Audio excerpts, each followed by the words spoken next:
ప్రభువును రక్షకుడైన యేసయ్య నామములో హృదయ అంతరంగం నుంచి మీకు శుభవందనాలండి. ఆదికాండం 12వ అధ్యాయం 3వ వాక్యాన్ని చదువుకొని ఈ రోజు కొరకు మనము ప్రార్థన చేద్దాం. నిన్ను ఆశీర్వదించు వారిని ఆశీర్వదించదను, నిన్ను దూషించు వాని శపించదను. దేవుని బిడ్డలారా, అబ్రహామును దేవుడు పిలిచాడు. ఎందుకు? ఆయన వసిస్తున్నటువంటి యొక్క స్థలము నుంచి దేవుడు చూపించేటువంటి స్థలానికి వెళ్ళడానికి దేవుని యొక్క ఇన్స్ట్రక్షన్ అబ్రహాముకు వచ్చినది. కానీ ఆ సమయంలో అబ్రహాము తన యొక్క జీవితంలో చాలా బాగా సెటిల్ అయి ఉన్నారు. కానీ దేవుని మాటను త్రోసిపుచ్చడానికి అబ్రహాముకు మనసు రాలేదు.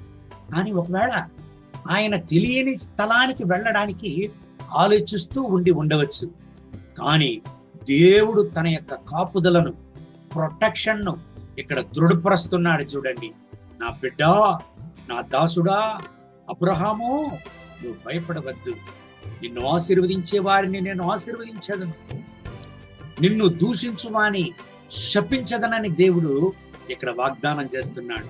అవును ప్రియమైన దేవుని బిడ్డలారా, దేవుని చేత ఎన్నుకొనబడిన దేవుని బిడ్డలకు పరలోకపు యొక్క కాపుదలను, దేవుని యొక్క కాపుదలను దేవుడు ఉంచే దేవుడుగా ఉంటున్నాడు. దేవుని చేత పిలువబడిన దేవుని బిడ్డలను అనాథలుగా దేవుడు వదలడండి. దేవుని బిడ్డలారా, దేవుడు ఇక్కడ మాట్లాడుతున్నాడు. చూడండి, 2వ వాక్యాన్ని చదివినట్లయితే దేవుడు ఎంత దృఢంగా వాగ్దానం ఇస్తున్నాడు. చూడండి, అబ్రహాముకు నిన్ను గొప్ప జనముగా చేసి నిన్ను ఆశీర్వదించి నీ నామమును గొప్ప చేయుదును, నీవు ఆశీర్వాదముగా నందు. చూసినారా దేవుని బిడ్డలారా, దేవుని చేత పిలువబడిన దేవుని బిడ్డలను దేవుడు ఏనాటికి చేయవదలడండి. ఈ ఉదయకాల సమయంలో ఈ దేవుని వాగ్దానాన్ని వింటున్న దేవుని బిడ్డలారా, ఒకవేళ మీ హృదయంలో ఇన్సెక్యూర్ గా మీరు ఫీల్ అవుతున్నారా? అయ్యో, నా జీవితంలో ఒక కాపుదల లేదే, నేను ఒంటరిగా ఉంటున్నానే, ఎందుకు నా జీవితం ఎలాగ ఉంటున్నది, ఇంకా నా యొక్క జీవితపు రోజుల్లో ఎలాగ నేను ప్రయాణించగలను, అయ్యో ఎలాగ నేను ముందుకు కొనసాగగలను అని ఒకవేళ ఆలోచిస్తూ బాధపడుతూ మీరు ఉంటున్నారా? ఈ ఉదయకాల సమయంలో ఈ దేవుని వాక్యము మిమ్మల్ని వెతికి వస్తున్నది. ప్రియమైన దేవుని బిడ్డలారా, మిమ్మల్ని ఆశీర్వదించే వారిని దేవుడు ఆశీర్వదించును, మిమ్మల్ని దూషించు వాని దేవుడు శపించును. దేవుని బిడ్డలారా గమనించండి, నాకు తెలిసినటువంటి యొక్క యవ్వన దంపతులు ఆశీర్వాదమైనటువంటి ఒక పట్టణంలో ఒక ఇల్లు కొన్నారు. ఆ ఇంటికి పక్కన ఉండేటువంటి ఒక తాగుపోతు మనిషి ఈ దేవుని బిడ్డలకు ఎల్లప్పుడూ వచ్చి చాలా ట్రబుల్ ఇచ్చేవాడంట. ఎల్లప్పుడూ దేవుని ప్రార్థన అంశాన్ని వాళ్ళు ఇచ్చేవాళ్ళు. అయ్యో, మా కుటుంబం కొరకు ప్రార్థన చేయండి. మా టెనెంట్ నీళ్లు పట్టేటప్పుడు ఈ తాగుపోతు మనిషి గడచి వచ్చి ఏమేమో బూతులు మాట్లాడుతున్నాడు.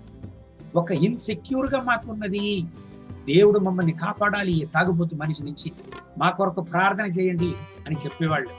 జరిగినదేమండి, ఆ ఏరియా నుంచి కొంతమంది టూర్ వెళ్ళారంట. ఈ తాగుపోతు మనిషి కూడా ఆ టూరు వెళ్ళిన గుంపులో వెళ్ళి ఉన్నాడు. అందరూ నీళ్లలో దూకారు. ఇదే దానికి ఈ తాగుపోతు మనిషి దూకాడు వాళ్ళతో కూడా చేరి. అందరూ మెట్టకొచ్చినారు, కానీ ఈ తాగుపోతు మనిషి రాలే. దేవుని బిడ్డలారా, ఆ ఇంటోళ్ళు చెప్పారు, మా కన్నీటి కలతలు మారిపోయినది, మా కన్నీటి పరిస్థితులకు దేవుడు ఒక ఫుల్ స్టాప్ పెట్టాడని వాళ్ళు చెప్పారు. దేవుని బిడ్డలారా, దేవుని చేత ఎన్నుకొనబడిన దేవుని బిడ్డలను సాధారణంగా అంచనా వేయకూడదు. దేవుడు దేవుని బిడ్డలతో కూడా ఉన్నాడు. దేవుని చేత పిలువబడిన, దేవుని పేరు పెట్టబడిన దేవుని బిడ్డలతో దేవుడు ఉన్నారు. నిన్ను ఆశీర్వదించే వారిని ఆశీర్వదించదను, నిన్ను దూషించు వాని శపించదనని దేవుడు వాగ్దానం చేశాడు. అబ్రహాము కాలంలో మాత్రం కాదు, ఈనాటికి దేవుని వాగ్దానం పనిచేస్తున్నది.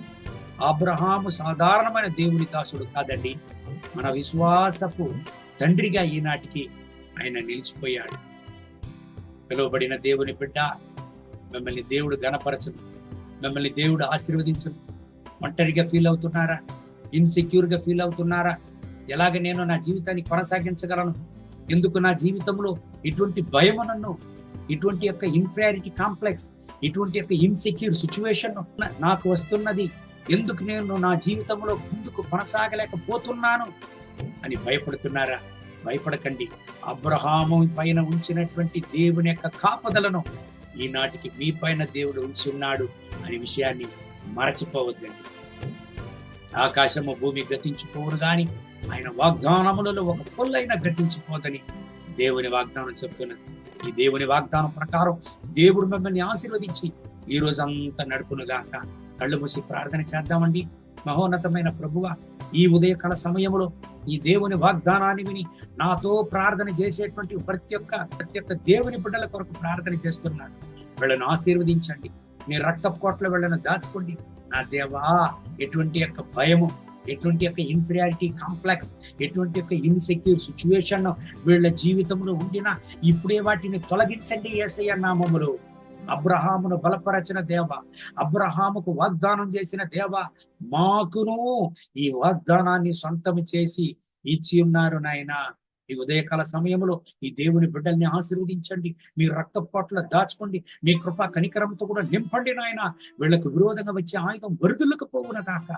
నా రక్షక, మీ సమాధానాన్ని, మీ పరలోకపు కాపుదలను, మీ యొక్క ప్రసన్నతను ఇప్పుడే ఈ బిడ్డల పైన ఉంచండి నా రక్షక. నీకు స్తోత్రములు. వీళ్ళ యొక్క జీవిత ప్రయాణాన్ని ఆశీర్వదించండి నా రక్షక. దేవుని పైన విశ్వాసముతో వాగ్దానాలను నమ్మి వీళ్ళ జీవిత ప్రయాణాన్ని కొనసాగించడానికి మీరు సహాయం చేయండి. ప్రతి ఒక్క రోజు ఈ దేవుని బిడ్డలు మీ అద్భుతాలను చూడడానికి సహాయం చేయండి. మీ కృపా కనికరం, మీ ప్రసన్నత అపరిమితంగా ఈ బిడ్డల పని దిగి వచ్చునుగాక. మహిమ ఘనత స్తుతి మీకే యేసయ్య నామములో వేడుకుంటున్నాము మా ప్రియ పరలోకపు తండ్రి. ఆమేన్. ఆమేన్. May God bless you. Have a good day.